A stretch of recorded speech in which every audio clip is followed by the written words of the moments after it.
Assalamualaikum warahmatullahi wabarakatuh. Bagaimana kabar kalian semua? Mudah-mudahan semua diberi kesehatan dan dijaga keimanannya oleh Allah Subhanahu wa Ta'ala. Baiklah, kali ini saya akan menjelaskan modul Al-Quran Hadis tentang mengembangkan ilmu pengetahuan dan teknologi. Islam mendorong umatnya untuk mengembangkan ilmu pengetahuan dan teknologi. Berbeda dengan pandangan dunia barat yang melandasi pengembangan ipteknya untuk kepentingan material saja. Sedangkan Islam mementingkan pengembangan dan penguasaan iptek untuk menjadi sarana ibadah.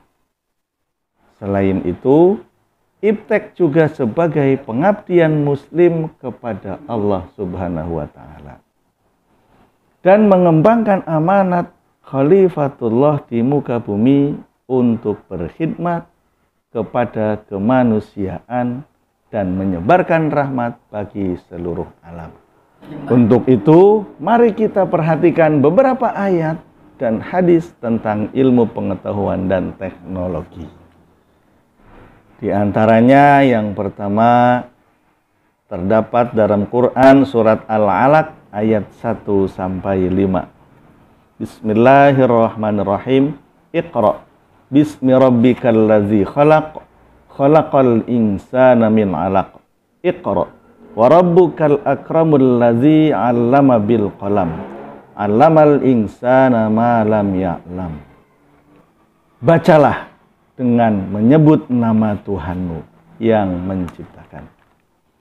Dia telah menciptakan manusia dari segumpal darah. Bacalah, dan Tuhanmu lah yang maha mulia, yang mengajar manusia dengan pena. Dia mengajarkan manusia apa yang tidak diketahuinya. Surat Al-Alaq ayat 1-5 adalah surat yang pertama kali diturunkan Allah kepada Rasulullah. Ada pesan yang mendalam bahwa ayat yang diturunkan adalah isyarat untuk menguasai ilmu pengetahuan. Penguasaan ilmu pengetahuan akan menempatkan manusia sebagai khalifah dan penguasa peradaban di muka bumi. Sebagaimana orang-orang yang berilmu tidak sama dengan orang yang tidak berilmu. Orang yang beriman dan berilmu akan mendapatkan derajat yang tinggi.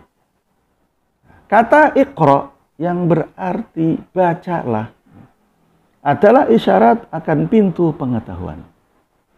Perintah baca yang ada dalam surat tersebut bukan saja membaca ayat-ayat yang tersurat atau ayat-ayat Qur'aniyah, tetapi juga ayat-ayat yang tersirat di alam semesta atau ayat-ayat kauniyah. Dalam ayat-ayat yang lain menunjukkan perintah yang seirama dengan kata Iqra. Misalkan perintah untuk bertadabbur, berfikir, merenungkan, melihat, mendengar kejadian-kejadian di alam semesta. Budaya membaca akan menyingkap dan menemukan yang banyak ilmu. Penguasaan ilmu, pengetahuan, dan teknologi mempermudah manusia dalam menjalani kehidupannya. Namun demikian, semakin berilmu, manusia seharusnya mengetahui keterbatasannya dan semakin meyakini kemahakuasaan Allah Subhanahu wa Ta'ala. Maka hanya orang-orang yang memiliki pengetahuan yang semakin dekat kepada Allah Subhanahu wa Ta'ala. Dan juga ada perintah dalam Quran untuk memperhatikan gejala alam yang terdapat dalam Quran surat Yunus ayat 101. Qul inzuru madza fis samawati wal ard wa ma tughnil ayati wan nuzur an qaumil la yu'minun. Katakanlah, perhatikanlah apa yang ada di langit dan di bumi. Tidaklah bermanfaat tanda-tanda kebesaran Allah dan Rasul-Rasul yang memberi peringatan bagi orang-orang yang tidak beriman. Quran surat Yunus ayat 101 telah menjelaskan. Nah, yakni menjelaskan tentang perintah untuk memperhatikan gejala-gejala alam. Karena dalam diri manusia ada dua kecenderungan yang saling bertolak belakang. Beriman dan kufur, berbuat baik dan berbuat buruk, taat dan maksiat, dan seterusnya. Dua kutub ini saling tarik-menarik. Karena itu, Allah menggelar kekuasaannya di alam semesta dan Dia memerintahkan manusia untuk memperhatikan semuanya agar menuntun kepada keyakinan akan Allah Subhanahu wa taala. Dan Allah juga mengutus para rasul untuk membimbing manusia ke jalannya. Namun demikian, ada di antara mereka yang hati dan imannya sudah tertutup. Nauzubillah. Maka keberadaan para rasul dan tanda kekuasaan Allah di semesta tidak menambah keimanannya. Dan Quran juga menjelaskan tentang fenomena alam sebagai sumber pengetahuan yang terdapat dalam surat Al-Baqarah ayat 164. Yang berbunyi, Inna fi khalqis samawati wal ard wa ikhtilafil laili wan nahar wal fulkil lati tajri fil bahri bima yanfa'un nas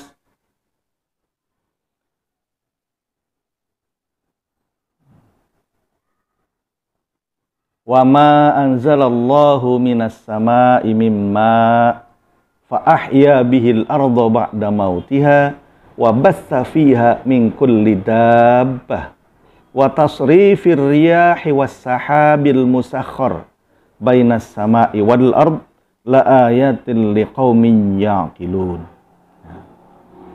Sesungguhnya pada penciptaan langit dan bumi, pada pergantian malam dan siang hari, kapal-kapal yang berlayar di laut dengan muatan-muatan yang bermanfaat bagi manusia, apa yang telah diturunkan Allah dari langit berupa air, lalu dengan itu dihidupkannya bumi setelah mati atau kering, dan Dia tebarkan di dalamnya bermacam-macam binatang dan perkisaran angin dan awan yang dikendalikan antara langit dan bumi. Semua itu sungguh merupakan tanda-tanda kebesaran Allah bagi orang-orang yang mengerti. Dalam ayat ini Allah menunjukkan kekuasaannya di alam semesta. Hal ini sangat berguna bagi orang yang mau memikirkan. Mereka akan menemui kemahakuasaan Allah yang tersirat pada semua fenomena di alam atau ayat-ayat kauniyah. Gejala-gejala alam yang ada dalam ayat ini juga bisa menjadi inspirasi pengembangan bagi ilmu pengetahuan dan teknologi.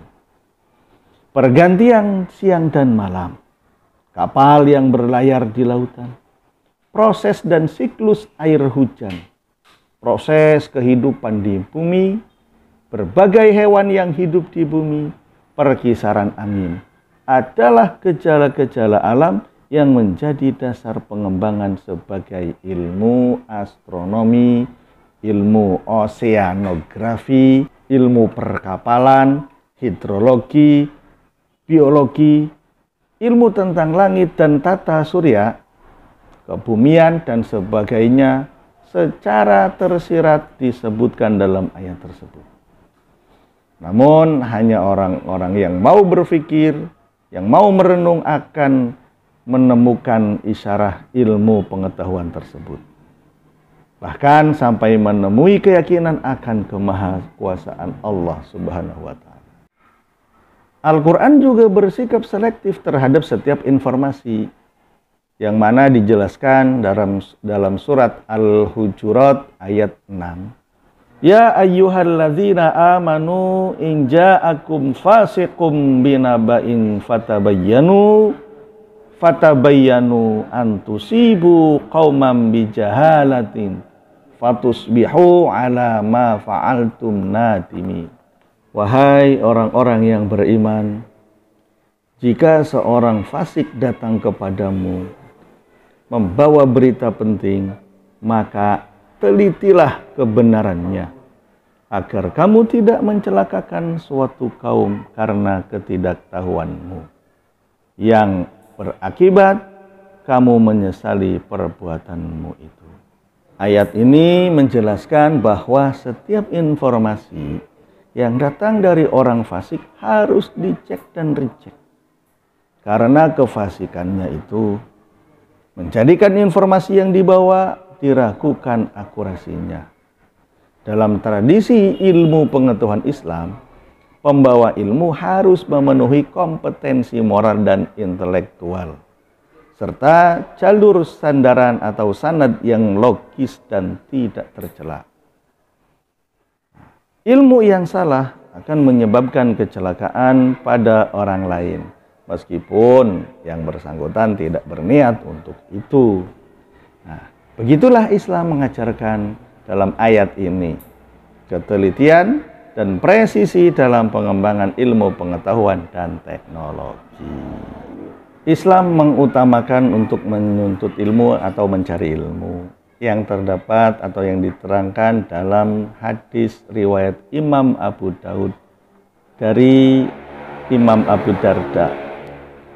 Haddasana Musaddad bin Musarhadin, haddasana Abdullah bin Dawud, sami'tu Asim bin Raja ibni Haywata yuhaddisu an Dawud bin Jamil an Katsir bin Qais qala kuntu jalisan ma'a Abi Darda fi masjidi Dimashq faja'ahu rajulun faqala ya Aba Darda inni ji'tuka min madinati Rasulillahi sallallahu alaihi wasallam li hadisin balaghani annaka tuhadditsuhu an Rasulillahi sallallahu alaihi wasallam ma ji'tu li hajatin qala fa inni sami'tu Rasulullahi sallallahu alaihi wasallam yaqul man salaka tariqan yatlubu fihi ilma salakallahu bihi tariqan min turuqil jannah wa innal malaikata latadau ajnihataha ridhan li talibil ilmi wa innal alima la yastaghfiru lahu man fis samawati wa man fil ard wal hitanu fi jawfil ma wa inna fadlal alimi alal abidi ka fadlil qamari lailatal badri ala sairil kawakibi wa innal ulama'a warasatul anbiya wa innal anbiya'a la yurithu dinaron wala dirhama warasul ilma faman akhadhahu akhadha bihadzin wafirin. Hadis ini menjelaskan keutamaan orang yang mencari ilmu. Begitu besarnya pahala yang diberikan oleh pencari ilmu. Allah telah menjanjikan surga baginya. Bahkan para penghuni bumi yang lain ikut mendoakan untuk yang bersangkutan.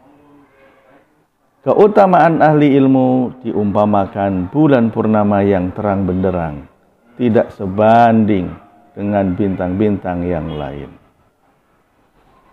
Hadis ini juga mengisyaratkan bahwa mencari ilmu tidak untuk kepentingan duniawi, tetapi karena Allah Subhanahu wa Ta'ala.